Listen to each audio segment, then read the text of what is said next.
Mr. Hoyer, for 5 minutes. Thank you, Madam Speaker. At the outset, let me associate myself with the remarks of the gentleman who just spoke on General Casey and thank General Casey with him for his service to the country. Madam Speaker, in 1988, as a Republican Congress was struggling to compromise with the Democratic president on a budget bill, a member of the House rose to speak to what he called the Perfectionist Caucus. Those members who stood against compromise under any circumstances. Here's what he said.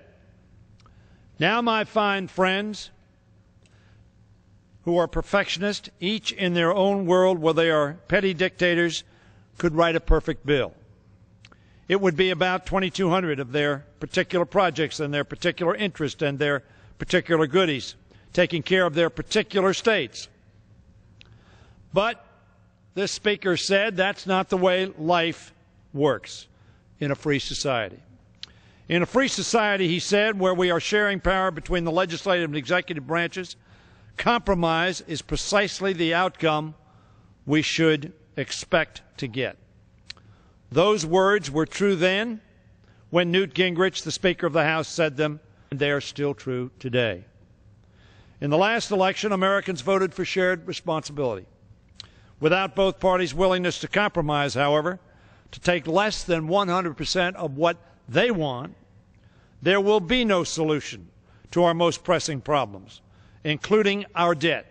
There will be no action on our budget, and the government will be in danger of shutting down, which, in the midst of a fragile economic recovery, would be disastrous. So the question is this, Madam Speaker: who is willing to compromise? And who is standing in the way? Democrats are willing to cut and compromise. We believe that smart, targeted cuts are part of the solution, and we have offered to meet Republicans more than halfway.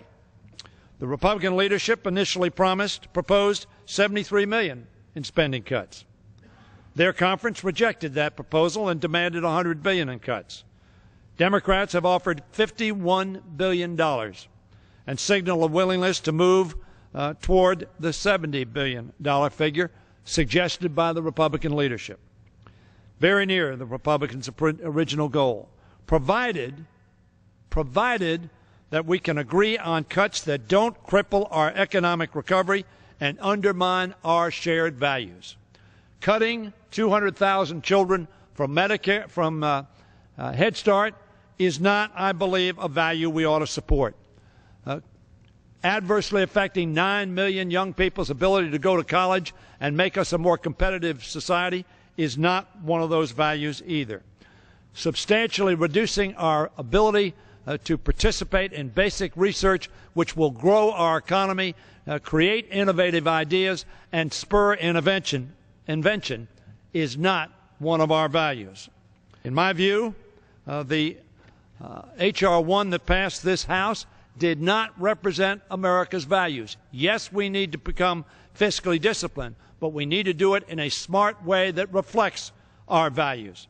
Looking at those numbers, Americans are surely thinking there is clear room to come to an agreement and keep the world's largest enterprise, the United States government, from being funded on a sporadic, uncertainty-creating 2-week or 3-week increment. So why can't we? Well, read the news. The New York Times, March 28th, said this: Tea Party supporters are coming to the Capitol this week to rally Republicans to not compromise with Democrats on spending cuts. That's the Perfectionist Caucus wing. Politico on March 27th said this, quote, harsh rhetoric Friday night suggests GOP leaders still fear a Tea Party rebellion. That's what Newt Gingrich was talking about with respect to the Perfectionist Caucus. The Hill on March 29th said, quote, striking a deal with Democrats would set off a wave of revolt among the most conservative members of the caucus. That's the Perfectionist Caucus that Newt Gingrich was talking about, that brought our government to a standstill and shut down our government in 1995 and early 96. We are in a dangerous place I tell my friends, when compromise, which is essentially the job description of a legislator in a free society, is enough to spark revolt. Come, let us reason together, Lyndon Johnson said. That's what we need to do. We face partisan opposition to any compromise on spending levels. Some members' willingness to shut down the government unless they get their way on divisive social issues, even though the Republican pledge to America promised to, and I quote, end the practice of packaging unpopular bills with must-pass legislation to circumvent the will of the American people. In fact, Mitch Daniels, candidate for president, governor of Indiana, said they ought to be considered separately. He is right. Madam Speaker, the Perfectionist Caucus, unfortunately, seems to be alive and well. It just has a new name. Just listen to its own words. One Republican member said this: if we can't defund health care reform in the spending bill, then we have just got to dig in. In other words, shut down government if you can't repeal the health care bill. Is that an item for substantial, substantive debate? It is. But should we shut down the government while that debate is occurring? I say no. Another said, quote, I think we have to have a fight. I think this is the moment. In other words, our way or no way.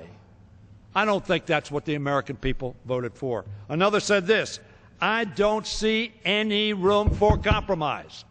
Democracies cannot work that way.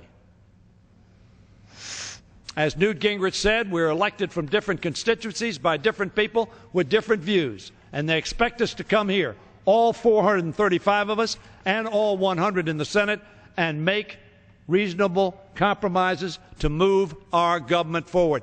Yes, to reduce the deficit. We must do that, but let us do so in a way that honors our values and honors our democracy. For the rest of us, members of both parties who understand that legislating means compromise, it's time to find common ground and prevent government shutdown.